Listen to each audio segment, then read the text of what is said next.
Assalamualaikum warahmatullahi wabarakatuh. Perkenalkan kami dari kelompok 5 dari program studi manajemen pemasaran kelas C.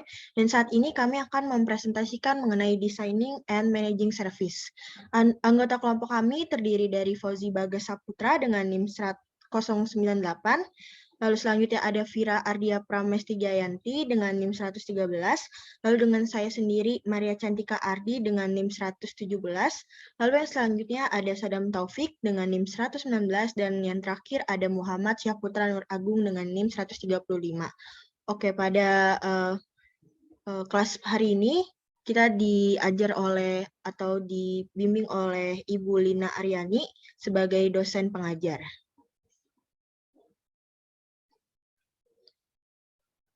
Mungkin boleh di next.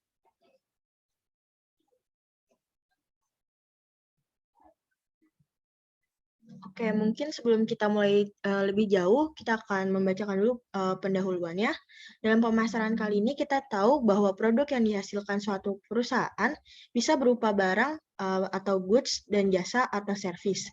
Pandangan ini perlu dipahami dengan seksama. Lalu kita pun juga mudah sekali terjebak ke dalam pandangan produk fisik yang terbatas. Kita menginginkan bahwa memikirkan suatu produk dari segi kebutuhannya yang akan dipuaskan oleh produk itu. Jika sasaran perusahaan ingin memuaskan kebutuhan pelanggannya, jasa bisa merupakan sebagian dari produk atau jasa itu sendiri, yang merupakan produknya dan harus disajikan sebagai bagian dari pemasaran secara total. Tetapi ketika perekonomian semakin maju dan perusahaan-perusahaan semakin sulit melakukan diferensiasi, baik produk-produk fisiknya, maka mereka akan semakin meningkatkan proporsi kegiatan mereka yang difokuskan pada produksi jasa. Jasa merupakan setiap kegiatan atau manfaat yang ditawarkan kepada pihak lain yang pada dasarnya tidak berwujud dan tidak menghasilkan kepemilikan sesuatu. Penulis kali ini akan secara sistematis menganalisis jasa dan bagaimana pasar yang menurut mereka paling efektif. Mengingat bahwa itu adalah hal yang penting untuk memahami sifat khusus layanan dan apa artinya untuk pemasar.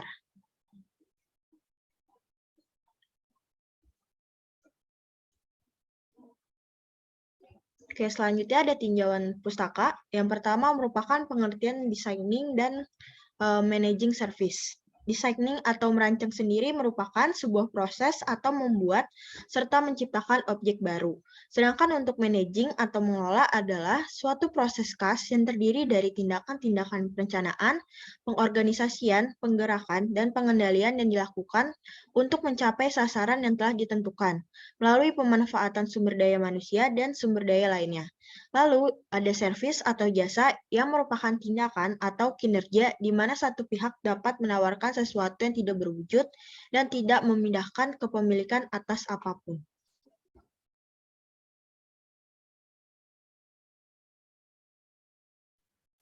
Oke, kita lanjut ke kategori bauran jasa. Di sini komponen jasa ini dibedakan menjadi 5 kategori penawaran, yaitu yang pertama barang berwujud murni. Nah, apa sih penawaran barang berwujud murni itu? Jadi, penawaran itu terdiri dari barang-barang yang berwujud kayak sabun, pasta gigi, garam, dan lain sebagainya. Terus yang kedua, barang berwujud disertai jasa. Nah, penawaran itu tuh terdiri dari barang berwujud yang disertai satu atau lebih jasa. Umumnya itu kayak semakin canggih secara teknologis produk, maka akan semakin besar kebutuhan untuk jasa pendukungnya. Contohnya tuh kayak mobil, terus komputer. Nah, terus yang ketiga itu ada hybrid atau campuran. Nah, penawaran ini tuh terdiri dari barang dan jasa dengan bagian yang sama proporsinya gitu. Kayak misalnya orang pergi ke restoran itu untuk mendapatkan makanan juga layanannya. Nah, terus yang keempat itu major service with a company minor goods and services, atau disebut juga sebagai jasa utama yang disertai dengan barang dan jasa yang sangat kecil. Nah, penawaran ini itu terdiri dari jasa utama beserta tambahan jasa atau barang pendukungnya, kayak misalnya penumpang pesawat terbang nih membeli jasa angkutan perjalanan gitu, meliputi barang berwujud kayak makanan dan minuman, tiket, terus juga majalah penerbangan. Nah, jadi jasa tersebut ini memerlukan barang padat modal atau si pesawat terbangnya itu untuk merealisasikannya. Tetapi produk utamanya itu tetap jasa. Nah, terus yang kelima itu adalah pure service atau jasa murni, di mana penawaran ini itu murni terdiri dari jasa aja, kayak penitipan bayi atau balita, terus psikoterapi, terus tempat les biola. Nah, karena bauran barang dan jasa ini berbeda-beda, maka sulit untuk melakukan generalisasi tentang jasa tanpa mencari perbedaan lebih lanjut. Namun, beberapa generalisasi itu masih dapat tetap digunakan. Bisa next. Oke, selanjutnya itu adalah karakteristik jasa.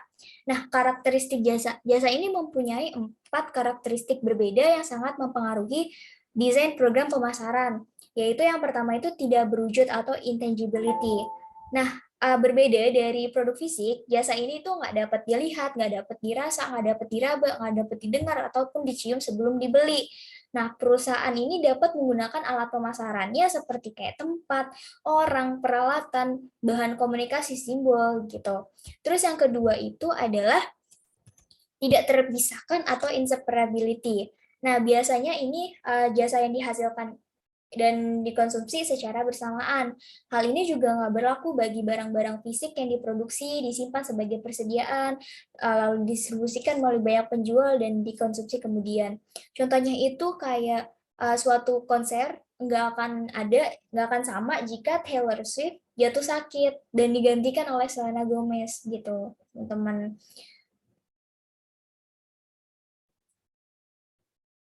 Nah, lalu selanjutnya itu karakteristik berikutnya adalah bervariasi atau variability.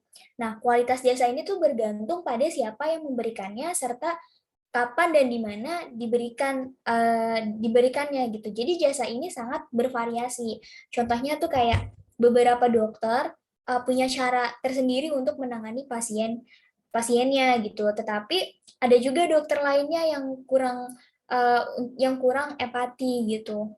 Terus yang selanjutnya itu adalah tidak tahan lama atau dapat musnah atau disebut perishability. Nah, jasa ini tuh nggak dapat disimpan gitu ketika permintaan berfluktuasi. Kayak perusahaan jasa ini akan menghadapi masalah yang rumit. Contohnya tuh kayak beberapa dokter itu mendenda pasien karena nggak datang pada tepat waktu perjanjian akibat nilai jasa. Atau si nilai jasanya ini adalah ketersediaan dokter, itu hanya ada pada saat perjanjian aja gitu, teman-teman.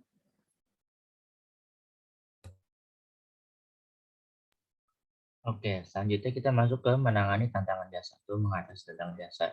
Seperti yang sudah dijelaskan sebelumnya, ada karakteristik dari jasa. Nah, jasa juga mempunyai tantangan, pertama ada tidak berwujud atau intangibility. Jadi pemasar jasa harus dapat mentransformasikan jasa tak berwujud ini ke dalam manfaat konkret dan pengalaman yang terdefinisi dengan baik. Maksud di sini adalah seperti ketahui, jasa itu tidak terlihat, itu tidak berwujud. Jadi dengan jasa yang tidak terwujud ini harus dapat ditransformasikan ke dalam manfaat konkret dan pengalaman yang terdefinisi dengan baik. Kemudian yang kedua itu adalah tidak terpisahkan atau inseparability. Jadi penyedia jasa harus dapat belajar untuk bekerja dalam tim atau kelompok yang lebih besar, dan penyedia jasa harus dapat belajar untuk bekerja lebih cepat. Organisasi jasa harus dapat melatih lebih banyak penyedia jasa dan membangun kepercayaan klien.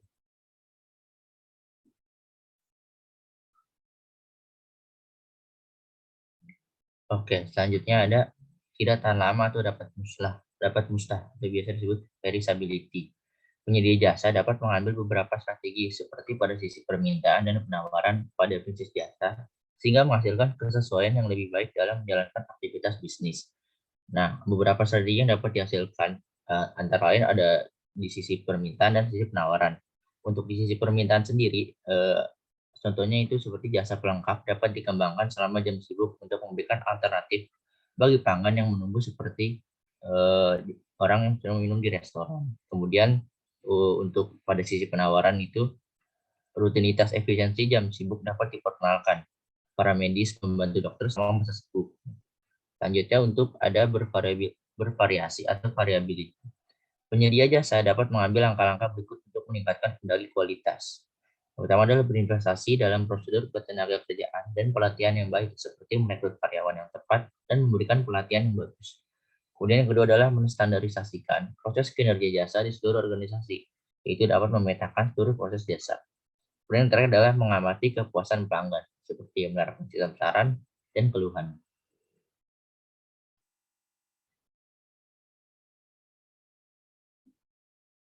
Dan selanjutnya kita masuk ke 3 jenis pemasaran dalam industri jasa. Yang pertama itu adalah external marketing. External marketing menggambarkan pekerjaan, persiapan, penerapan harga, distribusi, dan promosi normal sebuah jasa kepada pelanggan. Kemudian ada juga internal marketing, menggambarkan pelatihan dan pemotivasian karyawan untuk melayani pelanggan dengan baik. Kemudian yang terakhir adalah interaktif marketing, menggambarkan kemampuan karyawan dalam melayani klien, karena klien tersebut menilai jasa bukan hanya berdasarkan mutu teknis misalnya, apakah pemudaan tersebut berhasil, tapi juga berdasarkan mutu fungsional. Misalnya, apakah dokter bedah tersebut menunjukkan perhatian dan membangkitkan keyakinan.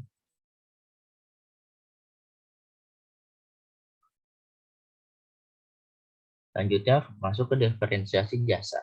Pemasar jasa sering mengeluh tentang sulitnya membedakan jasa mereka. Di regulasi beberapa industri, jasa komunikasi, transportasi, energi, perbankan mengakibatkan persaingan harga yang hebat.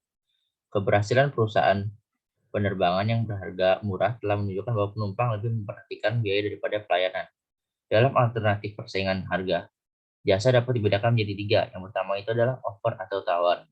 Tawaran dapat meliputi tawaran yang inovatif, apa yang diharapkan pelanggan yang disebut paket jasa primer. Ke dalam paket ini, penyedia dapat menambahkan ciri-ciri jasa sekunder.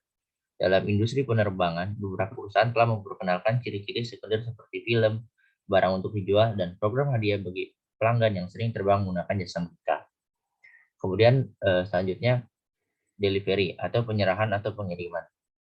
Perusahaan jasa dapat membedakan dirinya dengan merancang sistem penyerahan yang lebih cepat dan lebih baik. Ada tingkatan 3 diferensiasi. Yang pertama adalah kehandalan. Beberapa pemasok lebih dapat diandalkan dalam penyerahan jasa tepat waktu, kelengkapan pesanan, dan lamanya siklus pesanan.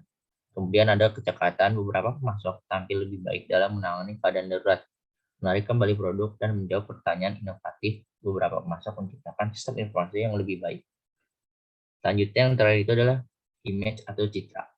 Perusahaan-perusahaan jasa dapat juga melakukan diferensiasi melalui simbol dan merek. Contohnya Harris Bank of Chicago menggunakan singa sebagai simbol, menggunakan pada alat tulis, iklan, dan bahkan pada boneka binatang yang ditawarkan kepada penabung.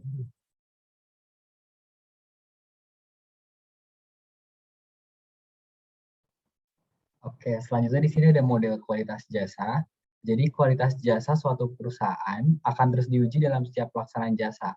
Nah, model kualitas jasa akan mengidentifikasi 5 kesenjangan yang menyebabkan kegagalan dalam pengiriman jasa. Nah, yang pertama, kesenjangannya yaitu antara harapan konsumen dan persepsi manajemen. Nah, di sini diartikan manajemen tidak selalu mempunyai anggapan yang benar tentang apa yang diinginkan pelanggan. Nah, contohnya seperti pengurus rumah sakit mungkin berpikir bahwa pasien menginginkan makanan yang lebih baik, tetapi pasien mungkin lebih memikir daya tanggap perawat. Nah, yang kedua yaitu kesenjangan antara persepsi manajemen dan spesifikasi kualitas jasa.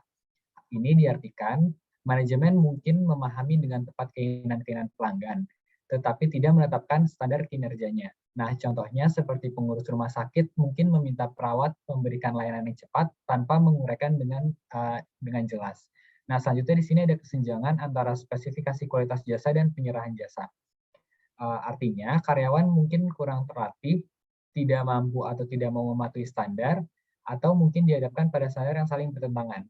Contohnya seperti menyediakan waktu untuk mendengarkan pelanggan dan melayani mereka dengan cepat. Selanjutnya di sini ada kesenjangan antara penyerahan jasa dan komunikasi eksternal. Harapan-harapan konsumen dipengaruhi pernyataan yang dikeluarkan perwakilan dan iklan perusahaan. Contohnya, jika brosur rumah sakit memperlihatkan kamar yang indah, tetapi pasien tiba dan menemukan kamar yang tampak murahan dan kotor, komunikasi eksternal telah melenceng jauh dari harapan pelanggan. Nah, yang terakhir yaitu kesenjangan antara persepsi jasa yang diharapkan, yaitu konsumen memiliki persepsi yang keliru tentang mutu jasa tersebut. Nah, artinya apa? Jadi, contohnya seperti dokter mungkin tetap mengunjungi pasien untuk menunjukkan kepeduliannya.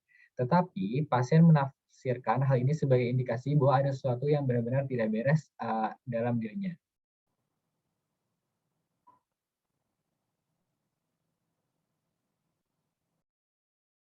Di sini ada definisi jasa dan klasifikasi layanan.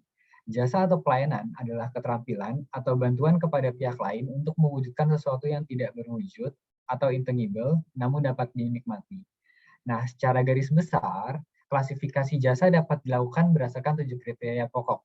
Yang pertama ada segmen pasar, yang kedua ada tingkat keberwujudan, yang ketiga ada keterampilan penyediaan jasa, yang keempat tujuan organisasi penyediaan jasa, yang kelima aspek regulasi, yang keenam tingkat insentisitas karyawan, dan yang ketujuh tingkat kontak penyedia jasa dan pelanggan.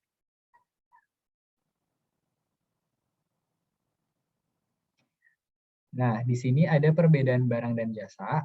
Tantangan yang muncul karena perbedaan di atas adalah tentang bagaimana memahami keinginan dan harapan konsumen terhadap jasa yang ditawarkan. Menawarkan jasa yang tidak nyata menjadi nyata dan memenuhi janji kepada pelanggan. Nah, di sini ada implikasi yang dihasilkan. Yang pertama, dari barang itu nyata kalau jasa itu tidak berwujud. Nah, implikasi yang dihasilkan, layanan tidak dapat diinventarisasikan. Yang kedua, layanan tidak dapat dipatenkan. Yang ketiga, layanan tidak dapat dengan mudah ditampilkan atau dikomunikasikan. Dan yang terakhir yaitu harga membuat sulit. Dan selanjutnya, kalau barang itu standar dan jasa itu berbeda. Nah, maksudnya apa? Jadi, implikasi yang dihasilkannya seperti pengiriman layanan dan kepuasan pelanggan bergantung pada tingkat tindakan karyawan. Nah, yang kedua, kualitas layanan bergantung kepada banyak faktor yang tidak dapat dikendalikan. Dan yang ketiga, ada pengetahuan pasti bahwa layanan yang diberikan cocok apa yang direncanakan. Nah, selanjutnya pada barang, produksi terpisah dari konsumsi, namun pada jasa serentak produksi dan konsumsi. Nah, implikasi yang dihasilkan, yang pertama, pelanggan berpartisipasi dan mempengaruhi transaksi. Yang kedua, pelanggan saling mempengaruhi. Yang ketiga, karyawan mempengaruhi hasil layanan. Yang keempat, desentralisasi mungkin penting. Dan yang terakhir, yaitu produksi massal itu sulit. Nah, selanjutnya ada kalau barang itu tidak mudah rusak dan kalau jasa itu mudah rusak. Nah, implikasi yang dihasilkan sulit untuk mensinkronisasi penawaran dan permintaan dengan jasa. Dan yang kedua, layanan tidak dapat dikembalikan atau dijual kembali.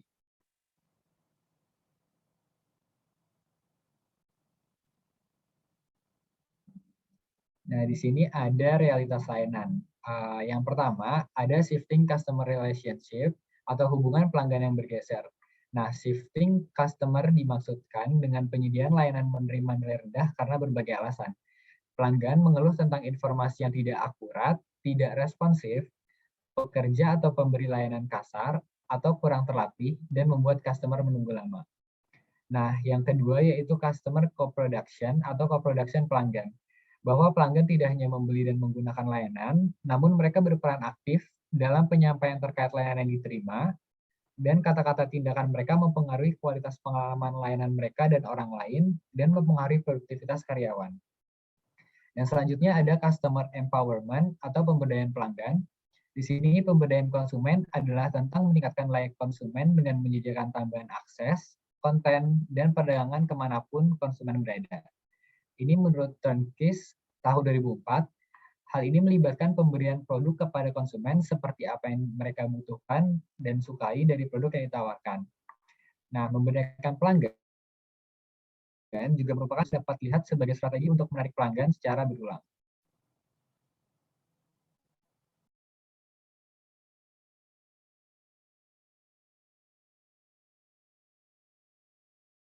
Selanjutnya itu ada realitas layanan. Yang keempat yaitu karyawan yang memuaskan pelanggan. Perusahaan jasa terbaik tahu itu positif, sikap karyawan akan memperkuat loyalitas pelanggan. Menanamkan orientasi pelanggan yang kuat pada karyawan juga bisa meningkatkan kepuasan kerja dan komitmen mereka, terutama jika mereka memiliki kontak pelanggan yang tinggi. Karyawan yang berkembang pesat, posisi kontak dan pelanggan ketika mereka memiliki drive internal untuk yang A, memanjakan pelanggan, B, secara akurat membaca kebutuhan mereka, C, mengembangkan hubungan pribadi dengan mereka, dan terakhir memberikan layanan berkualitas tinggi untuk menyelesaikan masalah pelanggan. Selanjutnya itu mencapai keunggulan dalam jasa pemasaran.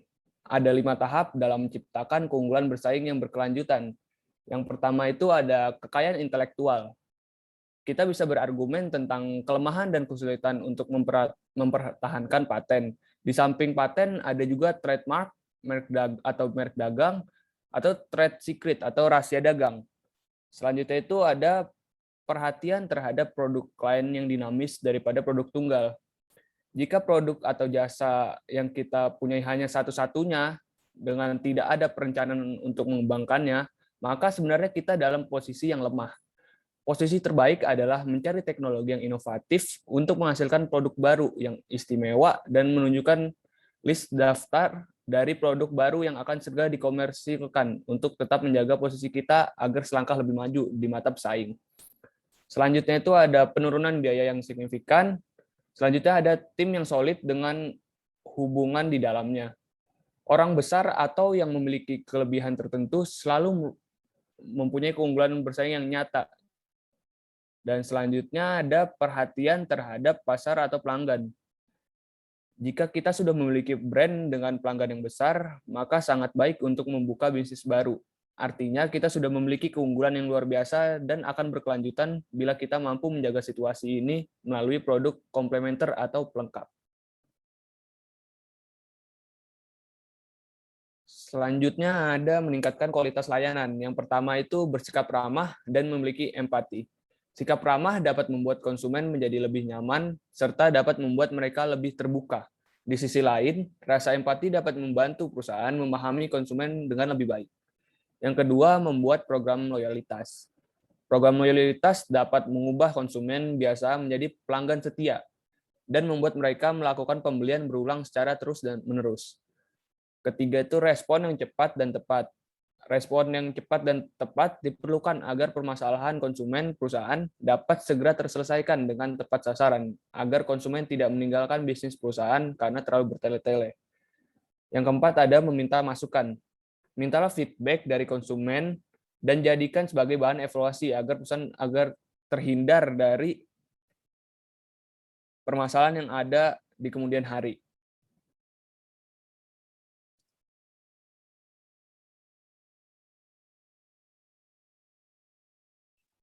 Oke, yang selanjutnya kita akan masuk ke dalam pemasar barang yang meningkatkan jasa atau layanan untuk mendukung pelanggan.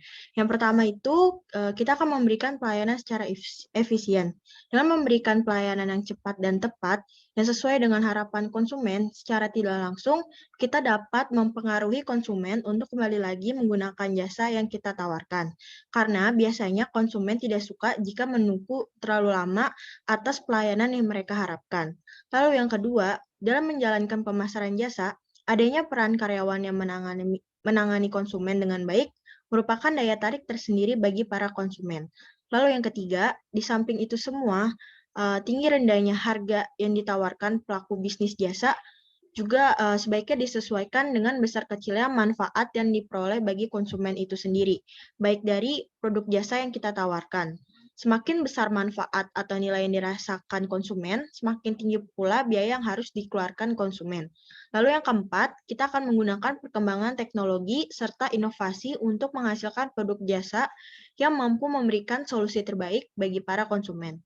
Karena semakin canggih teknologi yang kita gunakan, semakin cepat pula pelayanan yang akan kita berikan kepada konsumen. Lalu yang terakhir atau yang kelima, kita harus juga menyesuaikan budaya yang berkembang saat ini. Karena peluang pasar bisnis juga dapat dipengaruhi dengan budaya yang berkembang saat ini.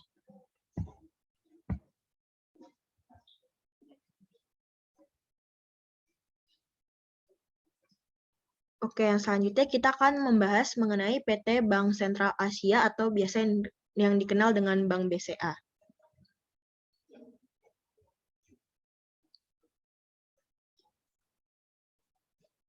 Oke, yang pertama kita akan mengenal sejarah mengenai PT Bank Sentral Asia atau Bank BCA. BCA sendiri berdiri pada tanggal 21 Februari 1957 di Perniagaan Kota Jakarta dengan nama Bank Sentral Asia N.V. Setelah go publik pada tahun 2002, BCA kini bernama PT Bank Sentral Asia Tbk. Kini BCA berkantor pusat di Gedung Menara BCA di Grand Indonesia yang terletak di Jalan MH Tamrin nomor 1 di Jakarta. Sejak berdiri tahun 1957, BCA semakin berkembang. Hal ini merupakan hasil kerjasama dari segenap karyawan serta dukungan penuh dari para nasabah. Sesuai dengan komitmen yang digunakan BCA, yaitu senantiasa di sisi Anda, BCA akan menjaga kepercayaan dan harapan nasabah serta stakeholder atau para pemegang saham lainnya, demi tercapainya pertumbuhan yang berkesinambungan. Dengan bertambahnya usia BCA, dia pun selalu menawarkan beragam solusi finansial dengan layanan transaksi perbankan untuk berbagai kalangan dan rentang usia. Siapa saja bisa menikmati kemudahan dan kenyamanan dalam melakukan transaksi yang didukung kekuatan jaringan antar cabang, luasnya jaringan ATM, serta jaringan perbankan elektronik lainnya dari BCA.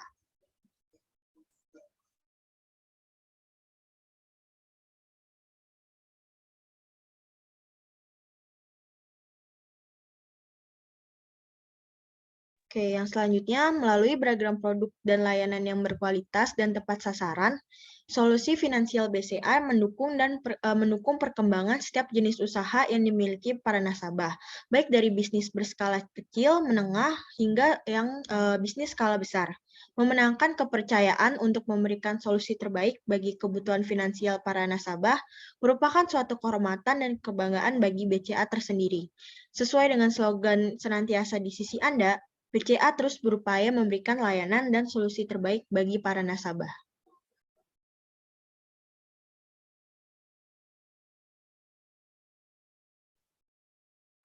Oke, kita masuk nih ke dalam implementasi. Nah, jadi BCA ini sudah melakukan implementasi dari materi kita, yaitu design and managing service. Jadi kerja keras, kebijakan, pengelolaan, dan yang baik, komitmen dan juga peraturan kepada regulasi ini membawa BCA menjadi bank dengan prestasi dan reputasi yang membanggakan. Nah, dari tahun ke tahun ini, BCA ini terus dikenal sebagai bank yang punya banyak keunggulan dan juga mendapat nilai bagus nih dari berbagai pihak sebagai institusi finansial yang dikelola secara profesional. Nah, teman-teman semua tahu nggak sih, seperti yang dilansir pada laman web financedetik.com, BCA ini menempati urutan ketiga sebagai 20 perusahaan paling dikagumi di Indonesia versi Fortune pada tahun 2014. Nah, pastinya ada nih kriteria yang dipakai untuk menilai penghargaan tersebut.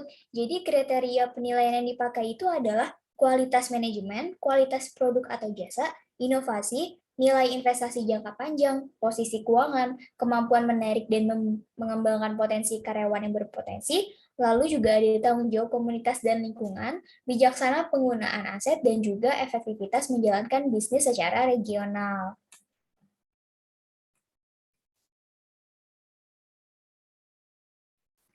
Nah, tingkat kepuasan pelayanan pelanggan di BCA ini juga dapat nih diukur dari hasil survei oleh tim survei dari BCA sendiri. Jadi setiap nasabah ini yang datang kemudian akan disurvei melalui telepon dengan mengajukan beberapa pertanyaan sederhana seputar pelayanan di BCA. Yaitu yang pertama, bagaimana penyambutan terhadap nasabah? Lalu yang kedua, bagaimana nih pelayanan teller atau jasa saat transaksi? Lalu bagaimana kenyamanan bertransaksi pada cabang yang dikunjungi? Lalu, apakah sudah puas dengan pelayanan BCA? Lalu, apakah Anda merekomendasi BCA kepada rekan atau saudara nasabah? Nah, dari teori yang udah dijelaskan di atas tadi, hal ini tuh menunjukkan bahwa Bank BCA ini telah mengimplementasikan salah satu cara untuk meningkatkan kualitas layanan dengan meminta masukan kepada pelanggannya. Dengan meminta masukan kepada pelanggannya, BCA dapat mengetahui apa nih kekurangannya dan BCA terus membangun solusi bisnis yang efektif dalam rangka memenuhi kebutuhan nasabah. Nah, nggak hanya itu, kenyamanan dan juga keamanan nasabah merupakan prioritas utama bagi Bank BCA. Nah, yang paling terkenal yaitu keramahan security-nya dan juga staff atau frontliner yang berinteraksi dengan nasabah juga merupakan upaya perseroan dalam menciptakan customer satisfaction dan service quality sebagai bagian dari BCA.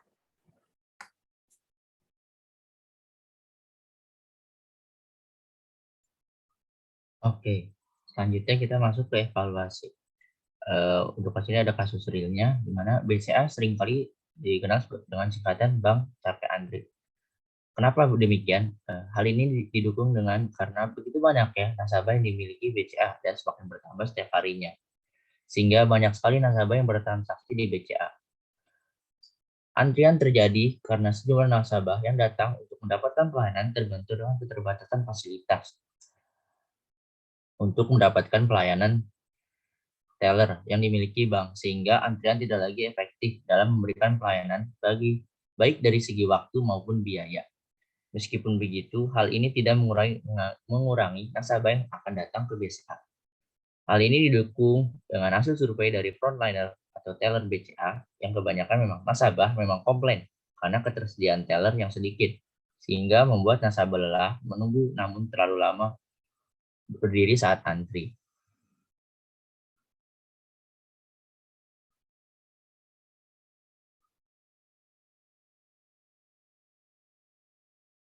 Oke, boleh di next.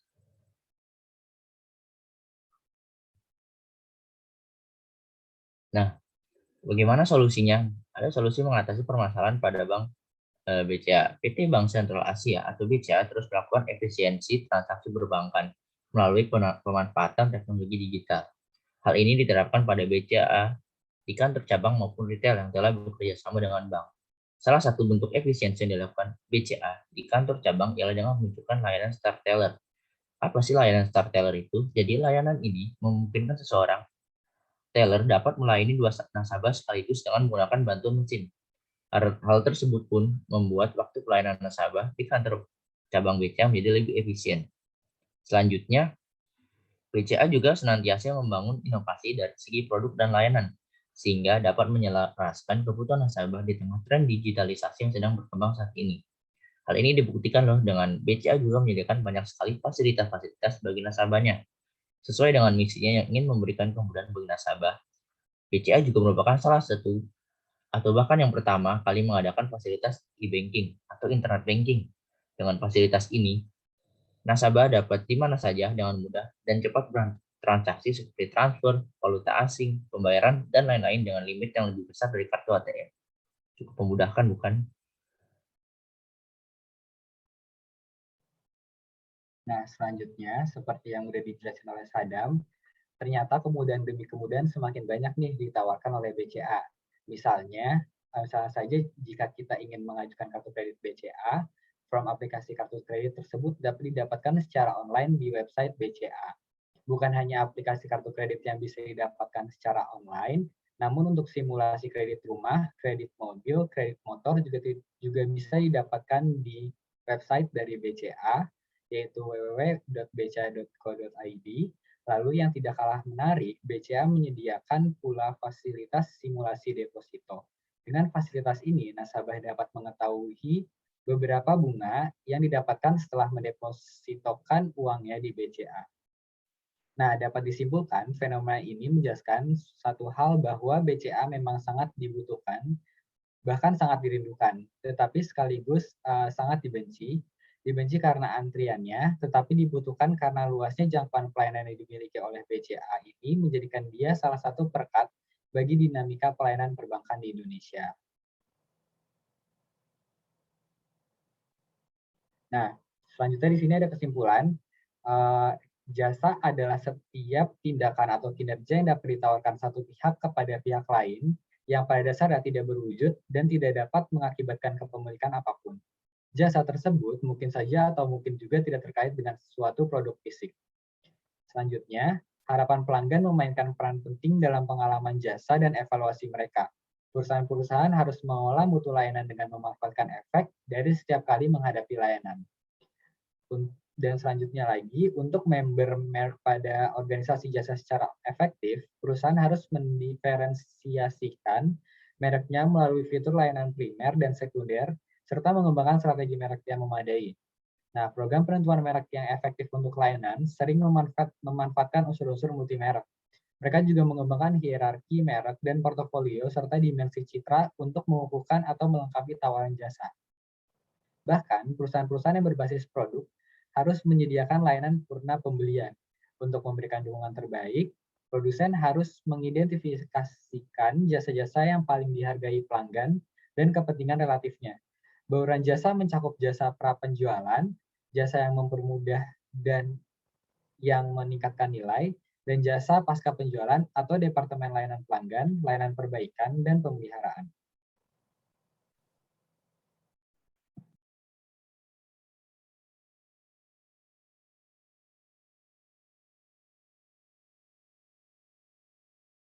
Dari kesimpulan di atas, diharapkan para pembaca dan penonton dapat memahami dan menambah wawasan seputar designing and managing service. Untuk kedepannya, sebaiknya pembaca dan penonton menerapkan pengetahuan seputar designing and managing service dalam membentuk sebuah bisnis perusahaan. Makalah ini juga diharapkan dapat menjadi panduan untuk pembuatan makalah dengan pokok bahasan designing and managing services di masa yang akan datang. Sekian dari kami, terima kasih.